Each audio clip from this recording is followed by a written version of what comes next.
Hi guys, మన వల్ల help అయితే హెల్ప్ చేద్దాం. మన వల్ల హెల్ప్ చేయలేకపోతున్నాం అంటే ఈవెన్ మనకి ఎవరైనా హెల్ప్ చేస్తున్నారంటే వాళ్ళని ఎంకరేజ్ చేద్దాం, అంతేగాని డిస్కరేజ్ చేద్దాం.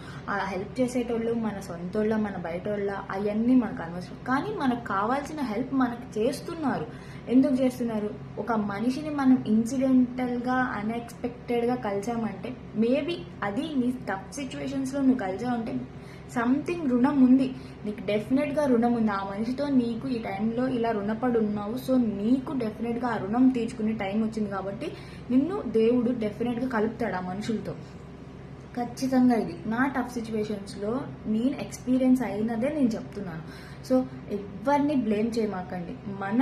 మనం చేయలేకపోతుంటే బయట వాళ్ళు వచ్చి చేస్తుంటే you more even encourage and be grateful and thankful to them. Because of మన వల్ల అవ్వట్లేదు మన వాళ్ళకి, బయట వాళ్ళ వల్ల మన వాళ్ళు నిజంగా హెల్ప్ పొందుతున్నారు అంటే ఇది చాలా థ్యాంక్ఫుల్ అనమాట. ఎందుకంటే మన వాళ్ళే కదా హెల్ప్ తీసుకుంటుంది, మన వాళ్ళే కదా హ్యాపీగా ఉంటుంది. మనం చేయలేకపోతున్నాము, బయట వాళ్ళు చేస్తున్నారు అంటే చాలా రెస్పెక్ట్. ఇలాంటి సొసైటీలో ఎవరు అట్లా చేస్తున్నారు? మన వాళ్ళే చేయలేకపోతున్నారు, సో బయట వాళ్ళు చేస్తున్నారు. Even more be grateful and thankful.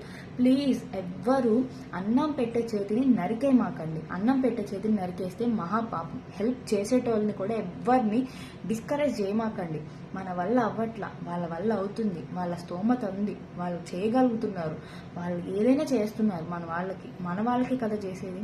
So please కొంచెం మెచ్యూర్డ్గా ఆలోచించండి గాయస్, ప్లీజ్.